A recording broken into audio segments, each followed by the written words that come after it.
Nous bas Christelle un bon coup thousand là. Voilà, ça veut dire nous voulons tandis qu'à boucler qu'on thousand. Mais quoi qu'il pas thousand, il que boucler qu'on lui-même. Christelle, bien bonjour. Il est coffre. Ça va là, il est coffre. Mais il va, oui. Mais on savait comme à l'époque, technologiquement, les choses pour tout préco à présent. Donc, ils font un extrêmement que vous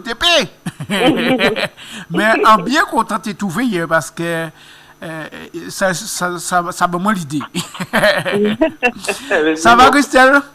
Ça va. La vie est belle? Oui, ah oui, ouais, oui. Ouais. C'est vrai qu'il fait beau ce matin. Ouais.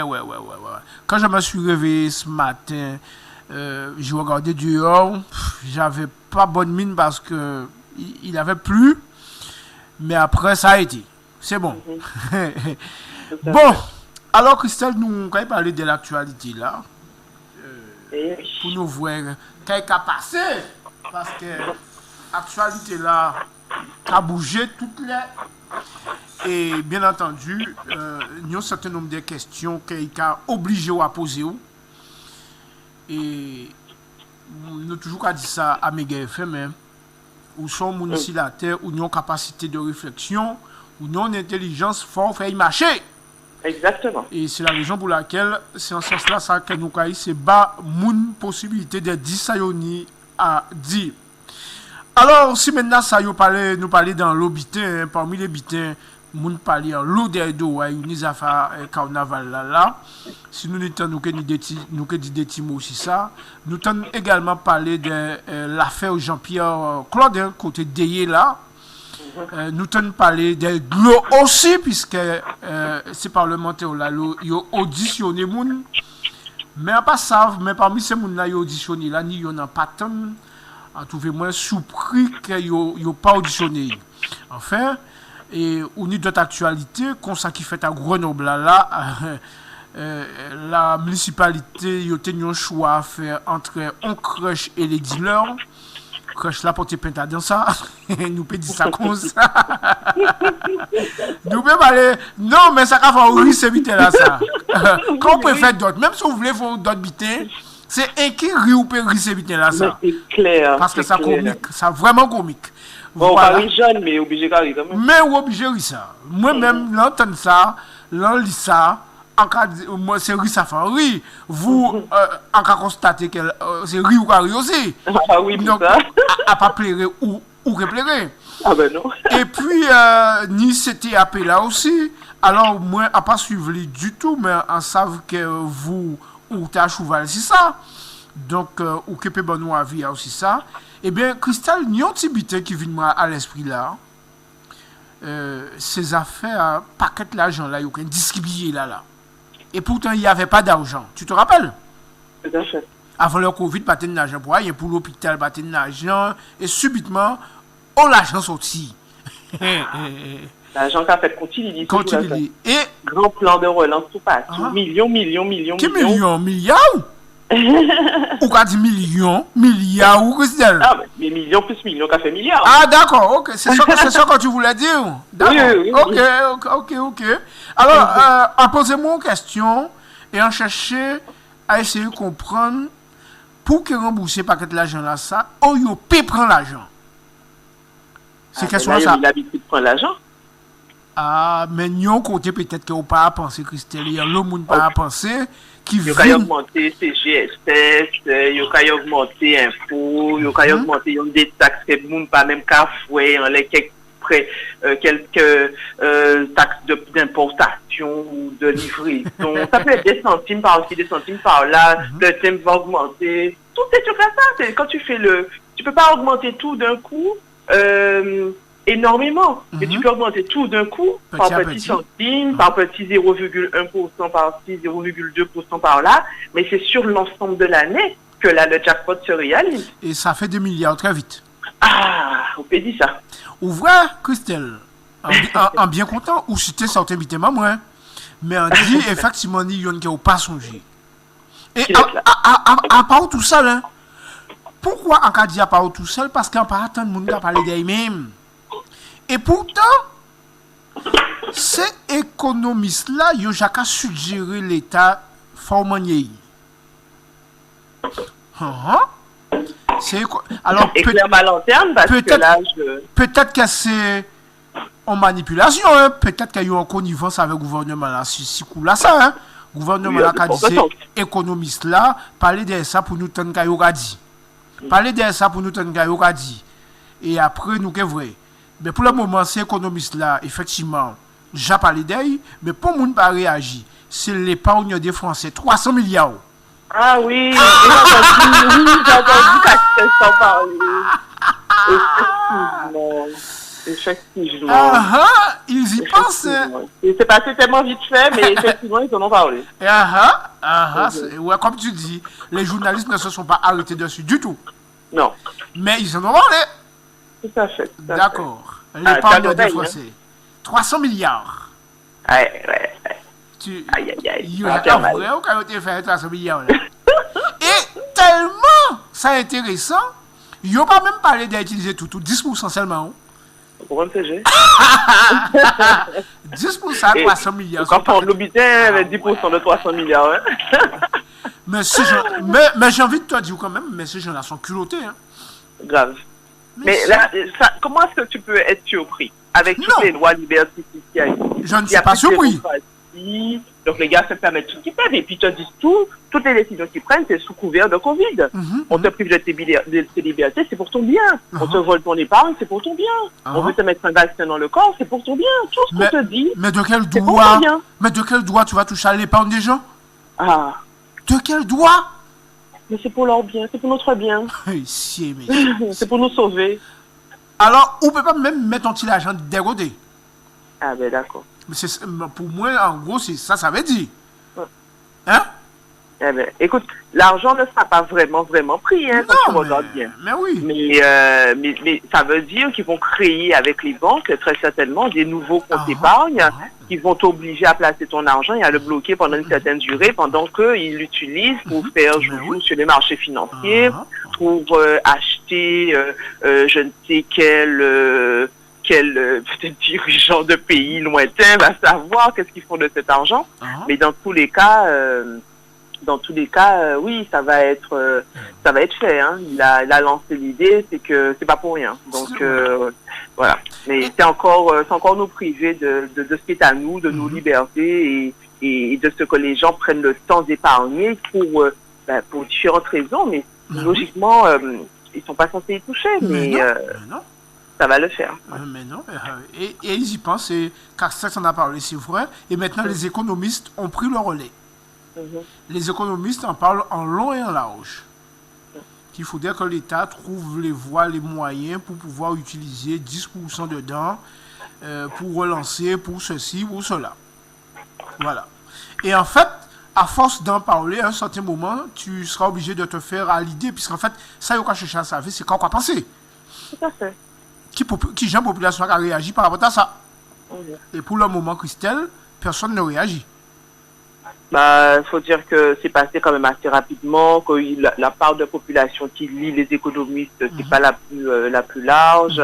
Il va falloir que certains médias se saisissent de la chose, un peu comme toi tu le fais aujourd'hui, pour dire aux Guadeloupéens, aux Français d'une manière générale, attention, on va toucher à votre épargne. Et il faut expliquer surtout la proportion de l'épargne qui pourrait être touchée, à quoi réellement cette épargne va être utilisée, pour voir de quelle manière est-ce que cela peut sensibiliser et conscientiser les gens sur la réaction à avoir pour ne pas se laisser faire. Eh bien, voilà. En tout cas, affaire à suivre. Hein? Tout à fait. Alors, ces fameuses auditions sur l'eau, encore, tu sais, en France et même en Guadeloupe, on est champion du monde pour faire toutes sortes de conférences, toutes sortes de débats. Quand il faut blablater, ça se met en place vite, hein, et les gens il y a du monde au balcon. Il y a du monde pour blablater. Finalement, toi, tu en as retenu quoi sous ces auditions des parlementaires? On a interrogé donc Harry Olivier, donc pour représenter les citoyens, mon Guadeloupe, les politiques de la Guadeloupe. On a interrogé un petit peu tout le monde, quoi, pour régler le problème de l'eau. Bon, ça n'a pas fait plaisir à tout le monde, hein, notamment aux politiques. Parce qu'ils ont pensé une fois de plus qu'on pouvait régler ça entre nous en Guadeloupe. Nous sommes dans toute catégorie du on va régler ça entre nous. Oui, mais là on a une réaction à mon gens, mon décollé, tout ça, c'est ça, ça veut dire. Nous pas été obligés de arriver là, quoi. Mais Tu vois- alors, qu'est-ce qui est à retenir dans cette audition, quand même, dans ces auditions, c'est que, bon, c'est un peu comme d'habitude, on a vu des montagnes qui accouchent le souris, parce qu'au final, c'est des auditions pour entendre, des auditions pour certains politiques de faire un petit peu leur promotion. Je suis engagé, je suis investi, comme vous le savez depuis longtemps, blablabla, d'accord. On a compris un petit peu l'état des lieux. Et au final, ce qui est important, moi, je trouve, c'est la proposition de loi.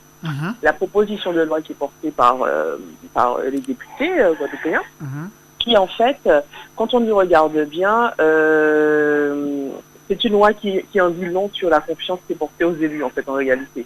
Ça veut dire qu'on n'a tellement pas confiance en vous qu'on est obligé de faire voter une loi pour s'assurer, d'une part, que le SMO soit créé, pour s'assurer que les contours de la création du SMO et la représentativité des élus soient celles qui étaient prévues initialement et pas que ça bifurque en chemin.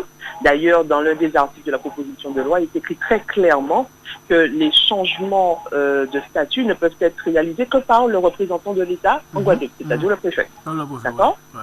Donc, c'est d'ailleurs très intéressant. Il n'est pas très long, elle n'est pas très longue la ligne, la proposition de loi. Enfin, ça dépend de l'habitude de lecture ou pas qu'on peut avoir. Il y a 3 articles. Le premier, le second sont relativement denses. Le troisième, il y a juste un article dedans. Donc, il est très court. Mais il y a ce point qui est important qui est mis en avant. Il y a la représentativité, comme certains le savent déjà, on en a déjà parlé dans la presse. Il y aura 4 représentants par collectivité dans le SMO. Donc, qui vont en fait être en capacité d'avoir le même niveau quel que soit le nombre d'habitants qui est concerné par le PCI ou bien le conseil régional et le conseil départemental. Donc tout le monde a le même nombre de sièges. Chose aussi qu'ils avaient déjà dit, on va dire un peu à demi-mot, c'est que dans le SMO, la société civile ne va pas prendre part, elle va pas être intégrée au SMO. Alors le député Serva a rappelé qu'en fait la loi ne le permettait pas. Et donc c'était pour cette raison qu'il y aurait un organisme à part qui va être en mesure de les accueillir, un organisme dont le président sera le président même du syndicat. Donc c'est lui qui va transmettre les rapports, qui va transmettre les informations, qui pourra convoquer les représentants de la population civile, de la société civile pour avoir leur son de cloche, parce que ce n'est qu'une branche consultative et pas décisionnaire. Donc voilà, donc c'est eux qui vont vraiment chapeauter tout cela. Qu'est-ce qui était important d'autre à relever? Oui, c'est ça principalement. Principalement, mais en même temps, quand j'écoute ce que tu me dis là, finalement, je suis tenté de te dire, mais c'est un coup pour rien ça, puisqu'en fait, la principale revendication des usagers, c'est qu'ils puissent faire partie des décisionnaires. Or, quand on regarde ce qui est prévu là, donc ils seront consultés, mais après, les politiques vont décider. Ça veut dire que et on peut même ne pas les consulter, prendre les décisions et juste les informer que la décision a été prise. Voilà. Donc, qu'est-ce que ça change par rapport à ce qui est fait aujourd'hui? Rien. Donc, c'est un coup pour rien. Ouais. Christian. On nous a dit, alors, ils ont dit qu'il faudra attendre la loi 4D. D'abord, il y avait la loi 3D, maintenant c'est passé à 4D. Et que c'est dans le cadre de cette loi qui va porter une évolution, on va dire, législatives en Guadeloupe qu'on pourra effectivement être en capacité de modifier par la suite le SMO. Mais bon, comme je l'ai dit tout à l'heure, le SMO, du moins les statuts du SMO ne peuvent être modifiés qu'en par le préfet. Donc si lui il décide que même si la loi 4D est passée, que la volonté des élus est d'intégrer par la suite les représentants des usagers, il va encore falloir convaincre le préfet de faire la modification des statuts pour leur permettre d'intégrer. Et comme la loi n'est pas prête d'être passée, c'est pas demain matin que la représentativité des usagers sera effective au sein du SNO. Voilà, puisque actuellement la loi ne leur permet pas de faire partie des, j'ai envie de dire, du conseil d'administration en gros. Hein. Voilà, la loi ne leur permet pas actuellement. Donc c'est là où ça bloque.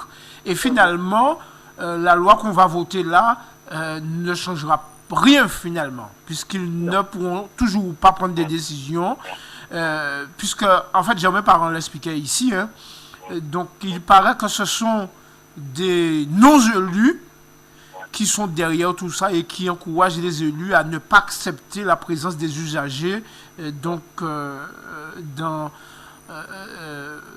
ce conseil d'administration. Hein. Là, tu parles d'un dossier dont je n'ai pas connaissance. Non, on a eu l'émission. On a eu l'émission ici avec Jérôme Parra qui nous expliquait qu'en fait, certaines personnes qui touchent beaucoup d'argent, qui sont bien payées, qui ont des privilèges, qui ont des voitures, etc. Donc, si les usagers sont dans le conseil d'administration, tout ça devra cesser. Et comme ces gens-là n'ont pas envie de perdre leurs privilèges, leurs avantages, donc ils sont en train d'encourager les élus à ne pas accepter que les usagers fassent partie du conseil d'administration. Voilà. Donc, c'est un petit jeu de lobbyiste. Voilà, on fait jouer ses relations, ses contacts pour obtenir la satisfaction qu'on attend. Donc, ce sont des gens qui défendent en fait leur casse-croûte. Eh bien, ouais. Voilà. De toutes les façons, quand dans un dossier quelconque, il y a autant de problèmes pendant des années, c'est qu'il y a des gens qui ont des intérêts. C'est clair. Et qui les défendent, quoi. Ils les ont et ils les défendent. Donc, et comme ils les défendent, ça prend le temps. Donc, tout ça encore, c'est affaire à suivre. Mais finalement, on dira que ça ne laisse à présager rien de bon. Et que ce n'est pas demain, la veille, que le problème de l'eau sera résolu en Guadeloupe. Exactement. Puisque c'est quand même un dossier de 1 milliard. Hein. Et où sortira ce 1 milliard pour réparer le réseau? Qui va payer? Ça va sortir. Si le gouvernement tient les promesses faites, il y aura peut-être 400 millions du gouvernement. Et ensuite, il y aura les factures qui seront payées par nous, les consommateurs. Je te fais remarquer que entre 400 millions et 1 milliard, il manque quand même 600 millions. Hein? Tout à fait. Moi, tu sais, j'ai fait une estimation, puisque j'avais une information suite à une conférence à laquelle j'ai participé, où il y avait un technicien de l'eau qui parlait un peu des coûts au kilomètre pour rénover les canalisations. Donc, il avait annoncé qu'un kilomètre de canalisation coûtait 550 000 euros à rénover. Voilà. Donc, comme en Guadeloupe, il y a 3300 kilomètres de canalisation qui courent sur le territoire. Donc, en fait, tu as un peu plus de 1,5 milliard. En plus de ça, il faudrait rajouter de l'argent pour rénover ou moderniser les sites de production, les sites de stockage, tout ce qui est château d'eau, tout ça. Donc, du coup, ça peut chiffrer à bien plus cher encore. Il faudra, je pense, plusieurs années, plus d'une dizaine d'années pour rénover l'intégralité du réseau. Sans compter qu'il y a des canalisations qui passent sous les maisons, puisque les mairies n'avaient pas la compétence en eau jusqu'à peu. Donc du coup, eux, ils faisaient leur travail en délivrant des permis de construire. Donc il y a certaines maisons aujourd'hui qui se retrouvent au-dessus de canalisation. Donc il va falloir non seulement les détecter, les retrouver et créer des points de jonction avant les propriétés, après les propriétés, pour être en mesure de créer de nouvelles canalisations. Certaines canalisations existantes devront être purement et simplement abandonnées là où elles se trouvent, parce qu'il n'y aura pas la capacité de les rénover, pas du tout les maisons des personnes pour pouvoir rénover les canalisations. Ouais. Donc ce dossier qui à la base est un dossier de 900 millions, 1 milliard, peut-être un dossier de 1 milliard 5, voire 2 milliards même. Ouais. Ouais, puisqu'en fait, dans cette histoire de recherche de canalisation-là, les coûts vont encore grimper, là. Tout à fait. Aujourd'hui, ce qui est prévu, c'est de sortir dans le plan de relance 171 millions d'euros pour faire de la recherche de fuite et de la réparation de canalisation. On nous avait déjà promis la fin des tours d'eau pour le 1er janvier 2020. On y était pas un an après. On nous avait promis la création d'organes uniques au 1er janvier 2020. On n'y est toujours pas maintenant. On est plutôt sur septembre 2021. Il a été aussi, point important, précisé pendant la CTAP que, pas pendant la CTAP, j'ai entendu Mme Sylvie Gustave Dufour en parler lors des auditions avec les usagers, les représentants d'usagers de l'eau, qu'en fait, monsieur le maire Ferdi Louisi de Goyas, qui est le président du SCAG, avait annoncé que dès lors où toutes les factures étaient réglées, que l'organisme était en capacité de fonctionner, de payer tous ses employés jusqu'à septembre 2021. Mais quid sur le véritable engagement pris par les collectivités qui doivent de l'argent, puisque les usagers qui doivent de l'argent, il y a plusieurs millions d'euros qui sont dus par les collectivités. Mais c'est là le problème, Christelle, puisque le président de la SAC, quand il parle de recouvrer des factures que des usagers, jamais des collectivités. C'est ce qui est gênant, et notamment de ces hôtels qui doivent combien, qui ne payent pas aussi. Tout à fait. Donc il faut que... Et d'ailleurs, si il récupère tout cet argent qui est dû, finalement, la SIAC n'a pas de problème financier. C'est ça. Donc du coup, la question se pose de la légitimité de créer un SMO. Si tout le monde s'amuse à payer ses factures au SAC, que le SAC redevient viable, pourquoi recréer un nouvel organisme? D'autant plus que le nouvel organisme, quand on regarde, ne sera pas différent que la SIAC. Non, alors, ce sera un tout petit peu différent quand même, parce que c'est plus une question c'est vraiment une question d'organisation. C'est-à-dire que le SIAC aujourd'hui travaille pour une partie, on va dire, du territoire, tandis que le SMO est censé travailler pour tout le territoire. C'est oui, puisque actuellement, il y avait des communes comme Sainte-Rose, Trois-Rivières qui avaient le régie. Tout à fait. C'est vrai, tu as raison. Voilà. C'est un détail, mais qui a son importance. Exactement, puisque là, logiquement, ça veut dire qu'il y aura comment dire, il y aura oh merde, j'ai oublié le mot. Désolée.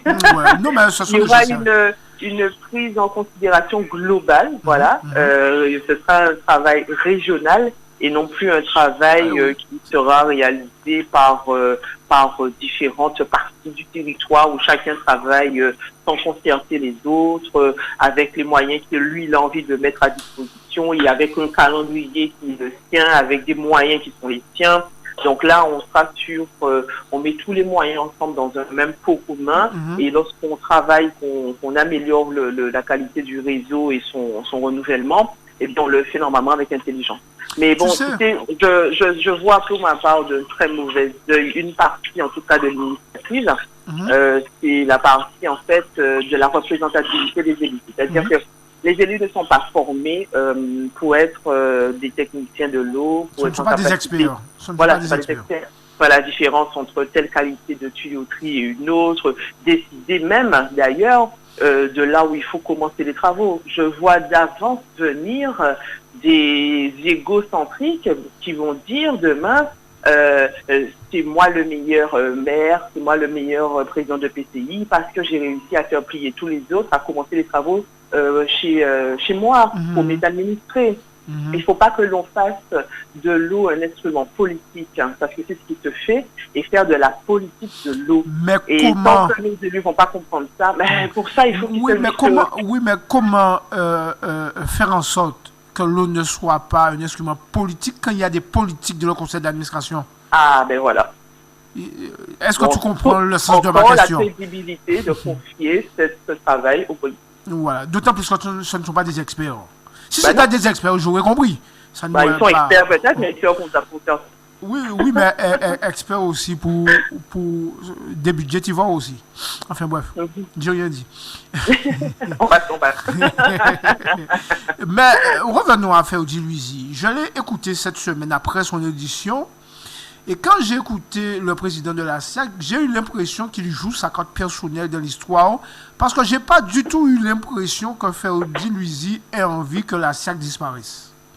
Là, il est en train de donner toutes les raisons nécessaires, comme je le dis, avec son assurance intégralement payée. Il a fait lui-même, il a fait lui-même les études de la santé financière de l'établissement en tant que secteur comptable, Oui. et qu'il assure pas peut-être qu'il n'y a aucun souci pour que le SIAC puisse retrouver une bonne santé financière et sa capacité à faire les travaux, les investissements nécessaires sur les réseaux, dès lors où tout le monde paye sa facture. Donc ça veut dire, faites-moi confiance, laissez-moi là et je vais gérer. Mais finalement, quand on regarde bien ce qu'il dit, surtout quand on a une notion de comptabilité, il n'a pas tort. Il n'a pas tort sous la situation financière. Si effectivement l'entreprise arrive à récupérer tous les sous, et Ferdi Luizy n'a pas tort. C'est-à-dire, aujourd'hui, tout pourrait lui donner tort, tout simplement parce qu'il y a beaucoup de factures, beaucoup de gens qui ne payent pas, mais si tout le monde paye, l'entreprise redevient viable. Il n'a pas tort. Quand on analyse bien en tant que gestionnaire, puisque je suis de formation de gestion aussi, et quand on regarde bien les chiffres, quand on analyse bien, et je pense que c'est la raison pour laquelle quand on l'entend parler, on n'a vraiment pas l'impression qu'il est en train de se dire « Je suis là pour gérer les affaires courantes jusqu'à ce que l'autre soit créé. » Et après, j'ai plus l'impression du soldat qui veut sauver donc le bateau. Malheureusement, tout porte à croire que même s'il parvenait à atteindre son objectif, de toute façon, le SMO est aujourd'hui beaucoup trop déjà présent dans les tuyaux pour que qui que ce soit revienne là-dessus. Mais... Comme j'ai dit, il y a au moins la pertinence de se dire que demain, on pourrait avoir un tarif unique pour tout le monde. On pourrait avoir un organisme qui gère pour l'ensemble du territoire, ne serait-ce que ces 2 points font que de toutes les manières, il y a une pertinence à ce que cet organisme unique voit le jour. Donc, après, moi, de toute façon, je ne pense pas qu'il va recouvrir l'intégralité des créances parce qu'il y a un nombre de débiteurs qui est important et il ne faut pas non plus oublier qu'en face des créances, des débiteurs, il y a quand même des créanciers, il y a des factures fournisseurs, il y a des emprunts bancaires, il y a pas mal de dettes qui pèsent sur le syndicat du CAC. Peut-être aussi qu'il pense à travers cette présidence de la SIAG réussir un coup politique, tout comme Bernier le pensait, parce que Bernier se disait que si j'arrive à assainir la situation de la SIAG, politiquement, ça pourrait me propulser loin. Peut-être que Ferdi Luizy est dans cette démarche aussi. Lui, peut-être dans cette démarche aussi, mais en tout cas, est-ce que la population voit les choses de la même façon? Puisque jusqu'à cause du contraire, les gens qui veulent être propulsés doivent d'abord passer face à la population pour les suffrages aux élections. Donc aujourd'hui, je pense que les Guadeloupéens se rendent bien compte que quand tu es rattaché au nom du SIAG, tu n'es pas vu d'un très bon œil. Mais non. Voilà, c'est pour SIAG égale détournement d'argent, SIAG égale les journées de l'eau, SIAG égale pas d'eau, problème. Pas d'eau, voilà. Facturation. C'est ça, donc c'est pas forcément un bon calcul, mais bon, chacun fait son calcul comme il veut. Voilà, l'avenir nous dira un peu plus long sur le sujet. Autre dossier dont on a beaucoup entendu parler, c'est l'affaire Jean-Pierre Claude. Cet homme qui a subi un contrôle de police de la commune de Dieppe et qui, quelques jours plus tard, après avoir subi une opération, devait y laisser la vie. Et les premières constatations montrent qu'il aurait reçu des coups. Enfin, il y a des choses qui n'étaient pas claires. Il avait des hématomes, des trucs qui laissaient donc penser au pire. Alors, c'est une histoire, j'ai envie de dire, qui traîne en long, puisque quand il a fallu porter plainte, etc. Il n'y avait pas de juge d'instruction, comme par hasard. Et Christelle, comme par hasard, il n'y avait personne pour exclure cette affaire-là. Et les vidéos, on a eu du mal à les examiner alors qu'ils ont été saisis très tôt. Et puis, quelques semaines plus tard, on remet ces vidéos. Alors, il y a eu des conférences de presse, tout ça. Des questions ont été posées aux différents avocats. Mais en fait, j'ai envie de dire que la montagne là aussi a accouché d'une souris, puisque quand on entend les avocats s'exprimer, j'ai pas eu l'impression qu'il y avait eu de graves soucis au niveau du contrôle. Je sais pas. C'est peut-être une mauvaise impression, ou je sais pas. Toi, tu en penses quoi, toi? Pour avoir écouté la conférence de presse, moi j'ai plutôt l'impression du contraire. Je peux comprendre quand même que les avocats ne peuvent pas s'exprimer en disant vraiment tout ce qui a été vu, parce que comme elles l'ont dit elles-mêmes, bon ben voilà, la famille n'a pas encore vu les images, donc il n'est pas question qu'ils apprennent le contenu des images par voie de presse, en même temps que toute la population guadeloupéenne. Il faut également garder une certaine nuance dans les propos, parce qu'il faut éviter d'enflammer la société civile qui se sent très largement concernée par cette affaire. Et surtout aussi, il faut laisser la justice faire son travail. Ce qui est difficile de toute manière, et ça les avocats l'ont déjà bien relevé, c'est que la gendarmerie, c'est une partie, un corps de l'armée, et que l'armée, ben, c'est le pouvoir de répression, de surveillance, de maintien de l'ordre du pays qui est la France. Donc, ça veut dire s'attaquer directement au gouvernement. Donc, c'est une affaire très délicate dans laquelle il faut qu'ils fassent très attention, qu'ils suivent bien les procédures, qu'ils mettent vraiment toutes les chances de leur côté pour réussir à faire éclater toute la vérité sur cette affaire. Donc, je comprends que on puisse penser que les propos n'ont pas été peut-être assez clairs, ou qu'ils n'ont pas dévoilé suffisamment de choses. Mais comme elle disait, entre les blessures constatées et les images, on trouve certaines réponses qui pourraient amener à dire que les blessures n'ont pas été commises accidentellement. D'accord. Puisqu'en fait, peut-être qu'aussi le fait qu'on ne remettait pas ces cassettes vidéo, peut-être qu'on s'attendait peut-être à trop de choses aussi. Hein. Tu sais, quand tu attends quelque chose, tu as eu le temps de penser à tabassage, et finalement, quand on te dit il est extirpé tout simplement du véhicule qui serait mal tombé, peut-être qu'on s'attendait à trop de choses aussi. C'est peut-être la communication autour qui fait que finalement certaines personnes restent sous leur frein. Mais oui, mais il y a une question qui m'a taraudé. Vu que les cassettes ont été saisies depuis un certain nombre de temps, qu'on a pris du temps pour le remettre, la question de l'authentification de la cassette se pose aussi. Mais personne n'a soulevé cette question. Non, personne n'a soulevé cette question. J'espère que les avocats nous écoutent. Comme ça, ils vont se poser la question. Mais je pense que sincèrement, que vu ce qui a été... j'ai entendu que l'avocate a mis en avant le fait que sur la vidéo, il y avait des passants.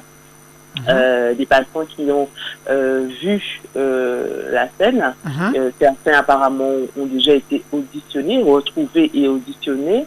Si ces passants qui ont été facilement reconnus parce que la qualité d'image le permettait, attestent ce que l'on pense qu'ils auraient vu, c'est-à-dire une arrestation musclée.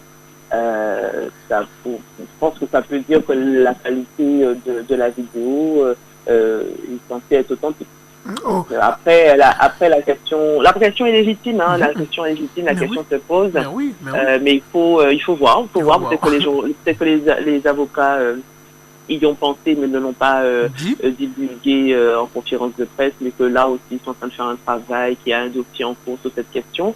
Je sais pas, je pense qu'elles peuvent pas tout dire parce que franchement il faut garder un petit peu de secret et il faut être en mesure de ne pas montrer tout de suite tous ses atouts pour savoir de quelle manière est-ce que le combat va être mené, parce que là on est parti pour plusieurs mois de procédure, hein. Ça ne se compte pas en années, parce que je pense bien que le gouvernement va faire tout ce qu'il peut pour faire un peu traîner la chose, ne pas donner les pièces quand il faut. On ne sait d'ailleurs toujours pas qui sont les gendarmes concernés, est-ce qu'ils sont encore en Guadeloupe, enfin il y a quand même pas mal de questions qui peuvent être soulevées. Voilà.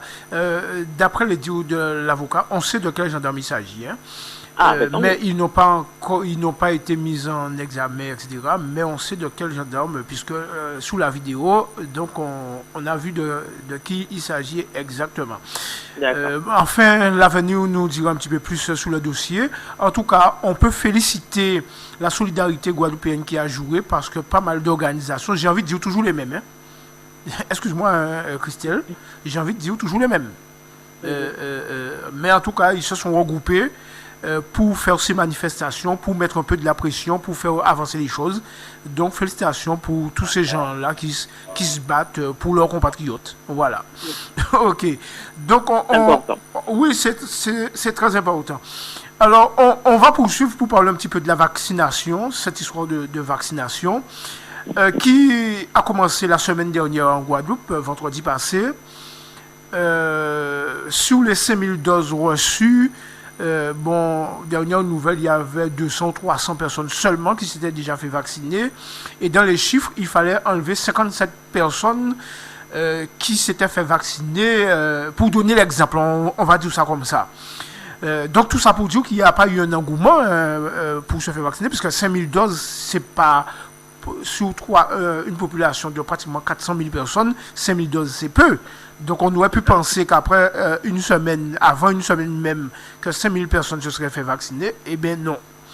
Donc la vaccination prend du retard, a du plomb dans l'aile en Guadeloupe. Ah oui, elle a du plomb dans l'aile. Mais de toute façon, c'est... comment te dire, c'est un peu normal. Les Guadeloupéens, comme la plupart des Français aussi d'ailleurs, lisent, comprennent, écoutent beaucoup de scientifiques qui parlent au travers du monde, du globe. Et il y a trop de zones trop de zones sombres autour de cette histoire de vaccin. J'écoutais encore un infectiologue qui disait moi je peux pas conseiller de prendre ce vaccin parce que tout simplement les seules communications qu'il a sur ce vaccin sont des communications qui proviennent des laboratoires eux-mêmes. Et quel laboratoire va écrire sur l'emballage de son vaccin attention, danger. Donc il va toujours écrire qu'il fonctionne à 90% ou même à 100%, que tout va bien. Il va te faire une très petite liste d'effets secondaires en te disant t'inquiète, vas-y, tu peux te faire vacciner sereinement.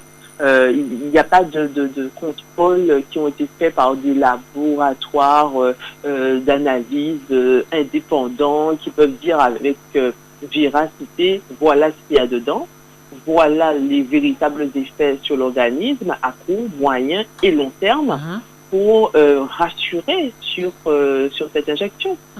Donc, et puis, tu sais, on a vu circuler, peut-être que tu l'as vu aussi, des tas de vidéos de personnes célèbres à travers le monde qui se sont fait vacciner avec des zooms sur des aiguilles factices ou autres. Donc, du coup, on a l'impression qu'on veut vraiment aller dans une espèce de manipulation des masses pour aller vers une vaccination qui n'a pas encore montré ses preuves. Donc, si vraiment le vaccin, qui n'est pas un vaccin qui te permet de te protéger du Covid, qui n'est pas un vaccin qui te permet d'éviter la transmission, qui est un vaccin qui ne fait qu'une seule chose normalement, c'est éviter que, même si tu chopes le Covid, que tu n'aies pas une forme grave.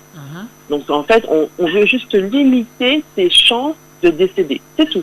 Mais tu mets ton masque, tu fais tes gestes barrières avant de prendre ton vaccin. Et quand tu as fini, tu recommences exactement la même chose. Donc, le retour à la soi-disant vie normale, qui est l'argument de choc utilisé par le gouvernement, par tous les élus pour inciter à la prise du vaccin, ne tient même pas la route, puisque tu dois continuer à faire à prendre les mêmes précautions après aussi le vaccin.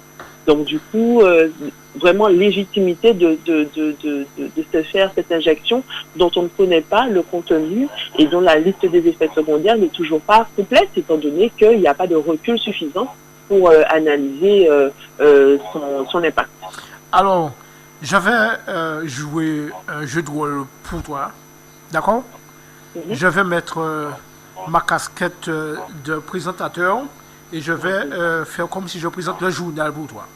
D'accord. Coronavirus, les effets secondaires du vaccin Pfizer en cause pour au moins 13 décès, le lien établi en Norvège. En effet, l'agence norvégienne des médicaments établit un lien entre au moins 13 décès et les effets secondaires du vaccin contre le COVID-19. Une information publiée jeudi 14 janvier qui risque de relancer la suspicion sur les vaccins contre le coronavirus. En effet, l'agence norvégienne des médicaments établit un lien entre au moins 13 décès et les effets secondaires du vaccin contre le COVID-19, comme le rapporte le Norway Today. Qu'en penses-tu? Je vais te dire une chose. Comment veux-tu faire donner envie aux gens de se faire vacciner en disant ça? Comment la confiance dans le vaccin peut être établie lorsque tu lis que un pays comme la Norvège est relativement ouvert, c'est un peuple sympa où tout se passe généralement bien. Comment faire confiance à un vaccin où il est établi que des personnes vaccinées sont décédées? Donc, et aussi importante, quoi, quand même, 13 personnes d'un coup, c'est pas rien. Et quand on fait le rapport, donc la COVID-19 a fait autant de morts que le nombre de personnes qui finalement ont pris le vaccin. Déjà dans le monde, quand on fait le rapport entre les deux. Donc, je trouve ça un tout petit peu inquiétant. Mais vraiment chouïa, hein. Dis-moi, il y a que vacciné, moi, là, qui est mort. Mais si j'ai un bon vaccin, mais j'ai vu ailleurs. Mais c'est pour ça, radio. Si je peux garder dans un mois, au chaud, au froid, peu importe, c'est pas pour tout de suite. Enfin, bref. Alors, puisque en fait, la cause a été établie entre 13, mais en fait, les autorités norvégiennes ont déclaré que 23 personnes étaient décédées dans le pays peu de temps après avoir reçu leur première dose de vaccin. Peu de temps après. Donc, on a pu établir la cause directe avec le Covid pour 13, les effets secondaires pour 13, mais en fait, il y a 10 autres encore qui sont morts juste après avoir reçu la première dose du coronavirus. Voilà. Et en fait, c'était pour... Voilà, tout ça, c'était pour dire les choses telles quelles. Voilà, donc on verra bien. Et puis,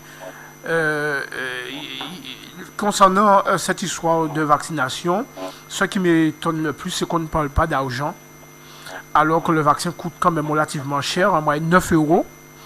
C'est des milliards de doses qui sont commandées un petit peu partout dans le monde entier.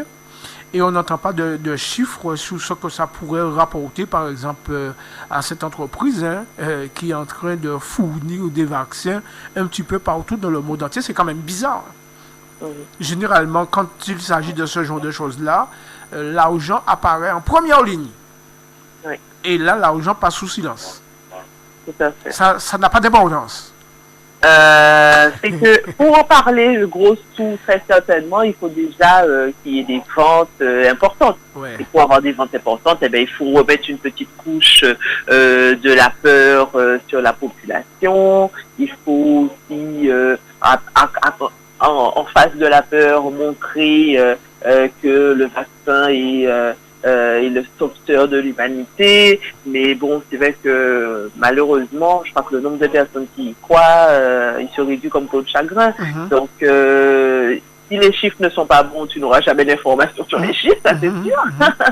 Et si les chiffres sont bons, il y a tout intérêt à les garder pour le moment confidentiels, pour qu'on puisse pas avoir l'impression que on se fasse du beurre sur notre dos et qu'on ait finalement des vaches à lait, en plus de ça, cobayes d'un vaccin fraîchement sorti des laboratoires.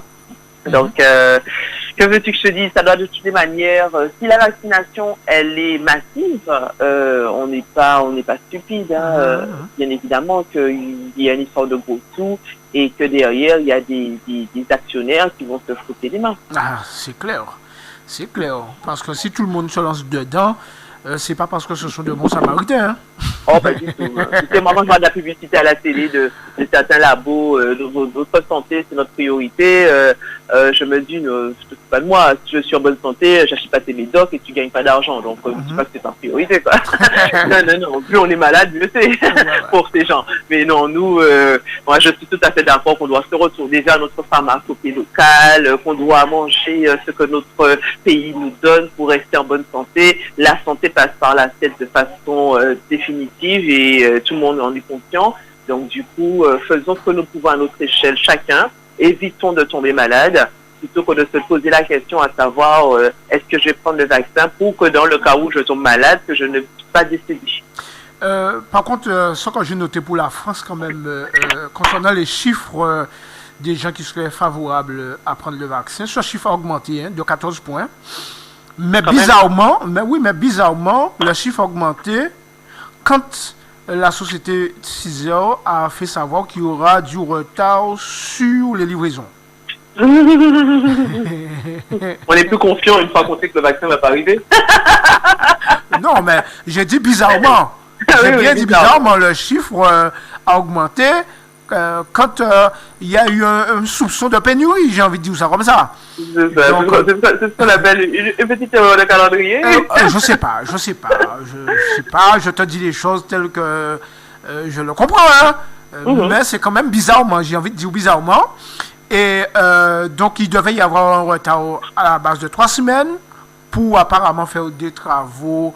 Et ensuite, l'entreprise allait reprendre sa vitesse de croisière. Il a fallu que la présidente de l'Union européenne, Ursula von der Leyen, passe un petit coup de fil. Et de 3 semaines, c'est passé à 1 semaine. Et quand on a fait les sondages, on a constaté que maintenant, ils sont à 58% ceux qui veulent se faire vacciner.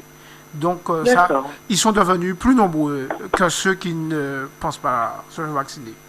Tu sais, moi, j'aime bien les sondages, mais ce que j'aime le plus, ce sont les faits, la réalité.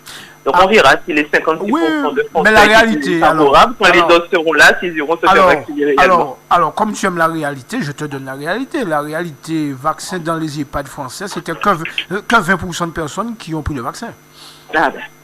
Ça, c'est la réalité. Ah ben oui. Par contre, la réalité aussi, c'est que quand on a annoncé que le vaccin allait prendre du retard, les Français se sont précipités pour s'inscrire pour prendre le vaccin. En plus, tu sais, le truc avec les EHPAD, c'est que c'est un peu obligatoire pour les EHPAD. Hein. C'est-à-dire qu'on te fait style, c'est sous la base du volontariat, mais bon, si tu n'es pas vacciné, comme on l'a vu ici en Guadeloupe, par exemple, je crois que c'est au CHU, que certaines personnes ont refusé le vaccin. On leur a demandé de ne pas venir au réfectoire. On les a écartés du reste la semaine dernière, du personnel soignant. Attends, mais tu n'as pas entendu ce que je t'ai dit la semaine dernière. Hein. Monsieur Éthique, l'ex-monsieur Éthique, il a carrément dit que si les gens n'étaient pas vaccinés, ils ne seraient pas en contact avec les malades. Voilà. On en a parlé la semaine dernière. Tout à fait, on en a parlé. Donc tu vois, c'est une fausse non-obligation. Donc je pense que les gens en EHPAD, ils sont 20% à s'être fait vacciner, c'est parce que ils se sont dit c'est soit je me fais vacciner et je peux continuer à avoir un semblant de vie sociale en restant avec les autres personnes de l'EHPAD, ou soit on va un peu me mettre gentiment mais sûrement dans une quarantaine forcée parce que j'aurais fait de la résistance et que je refuse de l'injection. Donc les chiffres sont importants, pour moi 20% c'est déjà beaucoup des personnes en EHPAD, mais c'est sous la contrainte quoi finalement. Tu prends ça et tu auras ça en contrepartie, donc c'est un chantage. C'est de la manipulation. C'est de la manipulation. Je pense que si on disait vraiment aux gens, si vous voulez, ici en Guadeloupe, il y aurait 10 injections de fait, pas plus. Voilà, mais bon, je dis ça en plaisantant, mais il n'y aurait pas eu autant de personnes vaccinées si c'était une véritable base de volontariat. Voilà. Donc, Mais bon. en tout cas, on pourrait s'attendre. De toutes les façons, la réaction des gens n'est pas étonnante. Et comme je l'ai dit la semaine dernière, vraiment, je félicite les scientifiques pour leur honnêteté. Parce qu'ils auraient pu tout simplement dire que le vaccin est bon et patati patata, sans mettre en doute quoi que ce soit, sans dire qu'on n'a pas suffisamment de recul. Mais ils ont été honnêtes. Ils ont dit aux gens la vérité. Après, quand tu vas te faire vacciner en toute connaissance de cause. Exactement. Voilà. Ça reste ça la base. Hein. Moi, je dis ça tout le temps. J'ai rien contre les personnes qui veulent se faire vacciner. Faudrait juste effectivement que ceux qui veulent se faire vacciner respectent l'avis de ceux qui ne le souhaitent pas et vice versa. Mais chacun est normalement entre guillemets maître de sa décision. On est des adultes, on est responsables, donc lorsqu'on prend une décision, on l'assume purement et simplement, mais sans rentrer dans du jugement de valeur, dans la critique des autres qui ne pensent pas ou qui ne fonctionnent pas comme nous. Chacun doit profiter de cette liberté tant qu'elle existe, parce que je pense que cette liberté de choisir aujourd'hui nous sera prise très certainement dans les semaines ou dans les mois qui viennent. Il y a déjà des pays dans le monde qui exigent le vaccin pour prendre l'avion, pour s'y rendre. Donc, quand ça commence comme ça, tu peux te dire que ça va être déployé un peu partout et que demain, pour aller juste à peut-être à Mayotte, mais pour aller en Martinique, en Guyane ou pour aller vers la France hexagonale, qu'on va peut-être nous exiger, comme quand tu vas à la Guyane, tu as l'obligation de prendre le vaccin contre la fièvre jaune. Mm-hmm. Eh bien, on te dira que dorénavant, où que tu veux circuler dans le reste du monde, qu'il faut que tu sois en capacité de présenter que tu as eu ce vaccin. Oui. Donc aujourd'hui, on fait les fanfarons parce qu'on se dit moi je veux pas. On gonfle le torse, mais pas sûr qu'on puisse le faire indéfiniment. D'accord. Si tu veux, je vais rejouer pour toi là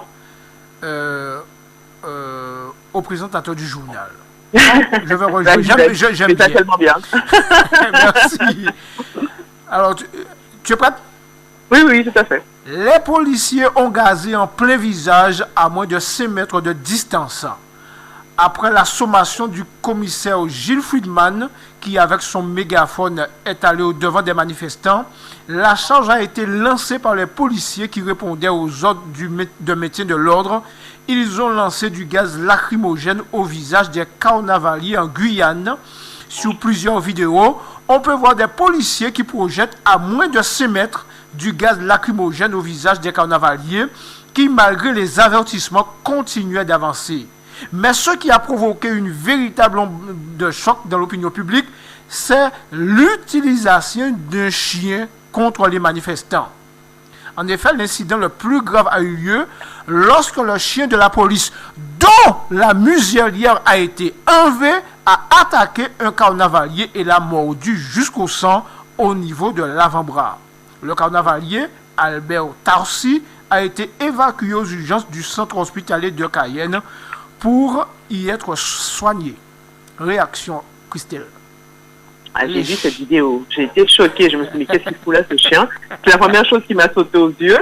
Parce que d'abord, bon, le gazage, je te dis, mais attends, mais c'est quoi leur problème? Il n'y avait même pas grand monde en plus, hein. C'était vraiment une petite descente, rien de bien méchant. Mais lorsque j'ai vu le chien, je me suis dit, mais c'est quoi ce bordel? Attends, c'est pas des terroristes, c'est pas... Enfin voilà, on va se calmer 2 minutes, quoi. Il y a moyen de discuter, il y a moyen d'essayer de calmer le jeu, mais sortir un chien comme ça et qui saute sur un homme, j'ai trouvé ça choquant. Moi, j'ai vu la vidéo, j'ai trouvé ça choquant. Et je comprends pas, tu sais, aussi bien ici qu'en Guyane ou en Martinique, hein, je comprends pas le discours du gouvernement. D'un côté, tu peux pas faire du carnaval, même masqué, même avec un minimum de distance et tout ça. Et de l'autre côté, il y a aucun souci pour que les touristes descendent massivement, qu'ils soient collés les uns aux autres pendant des heures sur les plages, ça gêne personne. Donc, il y a le 2 poids 2 mesures qui crée un sentiment d'injustice, qui faudrait vraiment se poser la question à savoir, mais pourquoi et qu'est-ce qu'on peut concrètement y faire? Parce que je trouve pas ça normal. Et il y a vraiment là une utilisation abusive de la violence, parce que franchement, ces gens, ils défilent, quoi. Ils n'étaient pas nombreux. Il n'y avait pas d'armes, il n'y avait pas de manifestations, de gestes violents pour aller à l'utilisation du gazage et encore moins à l'utilisation d'un chien. Et en plus, un chien envoyé sous des noirs en Guyane, tu vois l'image? Des blancs qui envoient des chiens sous des noirs. Est-ce que tu vois l'image? Ah oui, je vois très bien l'image.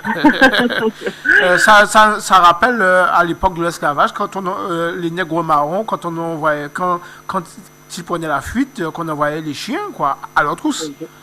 Donc l'image, c'est-à-dire que quand tu fais ça aux Antilles, tout de suite, tu comprends, ça te renvoie très loin dans l'histoire. Exactement. Donc c'est une grande maladresse, ça.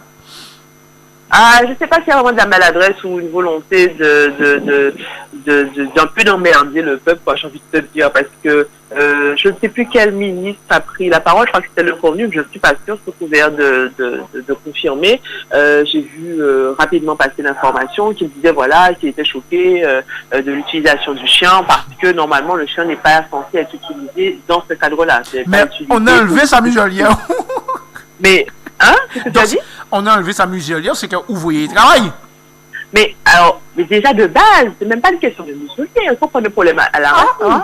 Ça veut dire que de base, pour ce cas de figure, le chien n'aurait même pas dû être emmené sur le terrain. Et on l'a emmené, c'est pour une raison. C'est ce que le ministre dit. Il dit que de base, le chien n'est pas utilisé dans ce cas-là. Donc ça veut dire que le retrait de la muselière, c'est déjà l'étape supérieure de la bêtise ou de la méchanceté ou je ne sais quel sa a conduit ce gendarme à se déplacer avec l'animal. Mais de base, l'animal n'aurait même pas dû quitter sa cage ou là où il le met habituellement. C'est ça le truc, c'est que de base, il n'aurait pas dû être là. Donc après, si on retire la muselière, ça c'est vraiment la cerise sur le gâteau de tout ce que tu veux. Mais il n'avait pas sa présence nécessaire sur le terrain ce jour-là, à ce moment-là, pour cette manifestation-là. Et puis ce genre de choses-là montre aussi que lorsqu'on prend des décisions, il faut bien peser le pour et le contre. Parce qu'en fait, il y a eu carnaval en Guyane, il y a eu carnaval en Martinique. J'ai entendu une Martiniquaise expliquer et dire, si vous voyez 100 000 personnes en Martinique pour la période des fêtes, donc nous, Martiniquais, nous n'y doit faire carnaval en nous. Donc, il n'y a jamais 100 000 personnes dans les rues en carnaval. Voilà. C'est-à-dire, l'État est quelque part est pris à son propre jeu. Donc il a donné aux carnavaliers des bâtons pour se faire battre finalement. Des arguments. Voilà. Et quand tu regardes le raisonnement, il n'est pas bête. Ils sont sortis, tu les as empêchés d'aller au ski, tu les as empêchés d'aller en Suisse, tu les envoies en Guadeloupe, en Martinique. Des milliers de personnes qui circulaient partout sans masque. Et quand tu leur disais de mettre le masque, ils n'étaient même pas contents. Donc, prêts à t'envoyer paître. Oui, à te dire, moi, nous, on n'a rien dit, donc voilà. Voilà. Donc, et la jeune femme disait, donc, si ces gens-là pouvaient faire ça, nous aussi, nous pouvons faire le carnaval. Voilà. Mais suite à ce qui s'est passé le week-end passé, au niveau de la Guadeloupe, on peut dire que le préfet a fait du rétropédalage, puisque finalement, avec les carnavaliers, donc il a pris une disposition pour leur permettre de faire leur carnaval au niveau de leur local, pas plus de 50 personnes, en émettant quelques conditions, quoi. Donc finalement, les carnavaliers, on peut dire, ont eu gain de cause. Alors, je me demande vraiment si c'est plus dangereux 50 personnes devant un local. On sait bien que devant les locales, c'est pas comme s'ils avaient la grande place. Ça va être relativement restreint. Est-ce que c'est plus pertinent 50 personnes devant un local ou 50 personnes qui défilent à la queue leu dans la rue? Et en plus, pour aller dans son sens, je te dirais 50 personnes qui défilent avec leur masque. Et des spectateurs avec leur masque. Tout à fait. Donc, bref, c'est deux poids, deux mesures. On a bien compris de toutes les manières, depuis la fermeture des discothèques, depuis l'arrêt total de toute la culture, de tous les actes traditionnels, qu'il y a quand même une petite volonté de nous faire croire que c'est dans les moments festifs qui ont été largement attaqués. Les moments festifs sont la bête noire. Les moments festifs sont les moments de propagation. Les moments festifs, c'est-à-dire les moments de décompression, les moments où les gens sont peuple, les moments où la société citoyenne, civile se regroupe. C'est le problème. Il ne faut pas qu'on soit ensemble, il faut qu'on soit séparés. On parle bien de distanciation sociale depuis le début et pas de distanciation sanitaire. Ce n'est pas pour rien. On veut casser ce qui permet aux gens de faire vivre une société civile et de faire peuple. Et donc, c'est dans le bon sens. Ça reste dans la même ligne qui a été prise depuis le départ par le préfet, par le gouvernement français. Voilà, alors on permet aux carnavaliers de faire du carnaval, etc. Ils pourront faire des vidéos, mettre ça sur Internet, etc. Mais en même temps, toutes ces personnes qui vivent du carnaval en faisant des vêtements et patati patata, ces gens-là ont quoi? Parce qu'il y a des gens qui vivent en marge du carnaval, beaucoup de gens. Qu'est-ce qu'ils auront, eux? Qu'est-ce qu'on fera pour eux? Rien du tout. Hein. C'est même pas de faire du carnaval d'ailleurs, hein. C'est pas des répétitions. Moi, j'ai fait répétitions, donc ça veut dire qu'à répéter l'année là, ça pour l'année prochaine. Voilà, puisque ces gens-là, il y a des gens qui vivent de ça, quoi. C'est-à-dire, sitôt que le carnaval est terminé, ils commencent à avoir des commandes des groupes qu'ils préparent petit à petit, puisque tout ce travail qui est réalisé, c'est pas fait du jour au lendemain, hein. C'est préparé sous plusieurs mois. Donc ça veut dire qu'il y a des gens qui vivent de ça. Mais ces gens-là, qui va les dédommager? Personne, hein. Quoique eux-mêmes ne sont pas. Personne, et puis je pense qu'ils ne sont pas forcément tous déclarés non plus, hein, comme ils sont des professionnels. C'est clair. Voilà, donc bon, tu ne peux pas dédommager des jobbers. Hein, sinon, oui, mais il y a quand même des gens, c'est leur métier de faire de la couture, qui sont. Oui, bien sûr. Bien sûr, pour eux, ça va être un véritable manque à gagner. Jusqu'à preuve du contraire, ils n'ont pas été prévus dans le plan de relance, ils n'ont pas été prévus qu'une quelconque aide leur soit donnée, ils ne sont pas non plus montés au créneau. Ils n'ont pas de représentants qui parlent en leur nom. Tout ça fait que même si ils peuvent s'en plaindre, mais ce sera des plaintes qui seront personnelles dans un coin ou dans un autre, mais qui n'aura pas forcément de voix qui s'élèvera pour être entendue et un effort fait dans ce sens par nos collectivités majeures ou autres. Hein. Donc, c'est du manque à gagner pur et simple. Mais ça, tu sais, c'est un manque à gagner qui intervient parce qu'il n'y a pas ce travail d'observatoire sur l'impact économique du carnaval. À l'heure d'aujourd'hui, on ne connaît toujours pas l'impact économique du carnaval, qui en profite, à quel niveau et quelles sont les véritables retombées de cette manifestation. On sait juste qu'il y a beaucoup de personnes qui viennent, que c'est un moment de liesse, un moment de partage, un moment de cohésion sociale. Mais l'impact économique n'a toujours pas été examiné. Ouais. Il faudrait vraiment que ce soit fait parce que c'est avec ces éléments que tu es en capacité de te dire ensuite, ben voilà mon manque à gagner, j'ai des chiffres à l'appui et je demande donc à être indemnisé, je demande à être entendu et à faire valoir ce droit à exiger une petite part, pourquoi pas, de ce plan de relance. Mais là aujourd'hui c'est pas ça et ça va être compliqué de faire ensemble pour les créateurs de costumes. Voilà, alors pour terminer, je me ferai l'avocat du diable, toujours dans cette histoire de carnaval. Alors j'entends des gens dire dans leur conversation dans la rue qu'en fait il n'y a pas qu'à comprendre pourquoi préfère la ouvrir cette décision à permettre aux gens de faire carnaval, sauf que sans possibilité pour masquer les véritables chiffres ou bien pour rendre les Guadeloupéens responsables des augmentations à chiffres à Covid. Parce qu'en fait, d'après eux, il y aura trouvé étonné que tout ça monde débarqué en pays là et que chiffre là pas augmenté. Et que là, ils permettent aux gens de faire carnaval. Là, on voit les chiffres qui ont augmenté. Il y a que dit, bon, c'est ce monde-là qui n'a pas respecté distanciation sociale, etc., qui fait que finalement, le chiffre a augmenté. En gros, c'est nous-mêmes qui faisons ce chiffre-là augmenter. C'est ce qui nous prend au nez. Hein. On va pas se mentir, hein, la responsabilité va nous retomber dessus. Hein. Ce sera nous ensuite qui vont devoir supporter le confinement, le couvre-feu, voilà. Donc, faut pas se leurrer. Hein. On est là gentiment, on respecte les gestes barrières, on fait du mieux qu'on peut tous les jours. C'est pas évident, ça fait quand même des mois qu'il faut qu'on subit ça. Et bien évidemment, l'aspect touriste va être rapidement occulté. On dira mais non, mais ils sont pas là, donc on peut pas dire que c'est eux qui ont fait quoi que ce soit. Le constat, c'est que voilà, ce sont les Guadeloupéens que l'on voit au CHU avec des nombres de cas qui augmentent. Donc ils vont nous dire ça comme ça, point final, et puis ils vont tourner la page.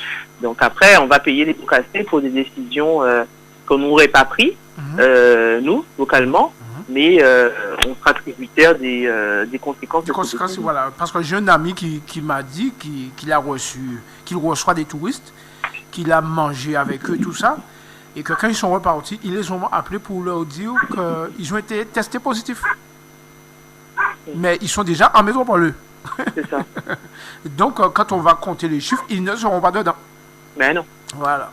Donc, c'est bien pour vous dire que moi, j'ai trouvé ça étonnant qu'autant de personnes soient venues et que les chiffres de 50, on est passé à quoi, 80, 89 dans les parages seulement. Oui, dans les 87. Ouais, dans les parages, mais ça n'a pas vraiment, ça n'a pratiquement, on va dire que c'est remonté sensiblement. Donc, enfin, les gens réfléchissent, les gens ne sont pas bêtes. Hein. Mais un constat que j'ai fait, c'est qu'il y a beaucoup de gens qui sont venus qui ne sont pas repartis. Christelle, je ne sais pas si tu as remarqué ça aussi. Beaucoup sont venus, ils ne sont pas repartis. Eh oui. Ouais. Moi, je me déplace partout. Hein. Il y a des choses que je vois. Hein. Il y a beaucoup qui sont venus et qui ne sont pas repartis. Quand il restait fait. Par contre, on ne peut pas dire qu'il aurait été fait. Mais de côté, en caille, on peut dire, d'habitude, c'est-à-dire, moi, je crois qu'il y a des gens de la métropole qui ont fait rentrer leurs parents pour fuir un petit peu le confinement, le couvre-feu, etc. Disons les choses telles quelles. Voilà. Donc, ils sont venus, ils sont pas repartis, ils sont là toujours. Bon, Christelle, eh bien, on va s'arrêter là pour aujourd'hui.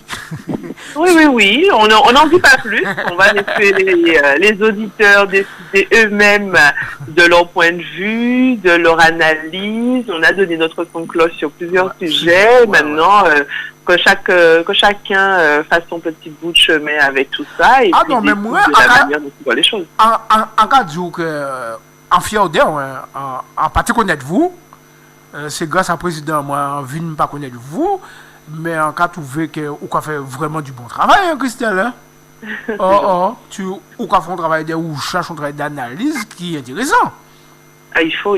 Je crois que la Guadeloupe, on a beaucoup des personnes qui réfléchissent. Peut-être que tout le monde n'a pas forcément l'audace de s'exprimer ouvertement, librement. Moi, je profite de ma totale liberté d'expression pour dire ce que je pense. Je ne suis pas forcément dans le vrai sur toutes les questions parce que personne ne détient la science infuse ni la vérité absolue. Mais en tout cas, je pense qu'il faut qu'on puisse entendre d'autres points de vue et qu'on soit en capacité de nourrir sa propre réflexion à partir de ces points de vue pour s'élever et pour être plus conscient de ce qui se passe autour de nous et se poser les questions à savoir quand ça ne me convient pas, à quel niveau, comment est-ce que moi je peux passer à des actions concrètes pour faire que les choses changent. Voilà. Et si chacun fait ce travail de réflexion, d'analyse, de conscientisation personnelle, la Guadeloupe n'en sortira que gagnant. En tout cas, je peut-être pas te connaître lui, ou tiens non, Christelle Nanor, mesdames et messieurs. Et donc, j'ai une occasion de retrouver avec moi régulièrement le dimanche matin, 6 MHz FM 88.9, puis analyser l'actualité avec nous tranquillement. Christelle, merci, on bel beau bao. Merci à toi, Alex, et merci aux auditeurs, et très bon dimanche à tous ceux qui nous écoutent et à la population guadeloupéenne dans sa globalité. Et on se dit à bientôt. À très bientôt. Ok, voilà mesdames et messieurs, donc les analyses de Christelle Nanor. Un peu plus tard, on va retrouver qui? Eh bien, Christian Marimoutou, qui va poser des questions. Il n'y a pas de souci là-dessus. Alors, nous allons poursuivre, nous allons écouter une petite note de musique. C'est Kassav qui a accompagné nous, Georgia, ça c'est pas Djeng. Et nous allons écouter ça tranquillement. À un petit moment, nous allons parler des challengers.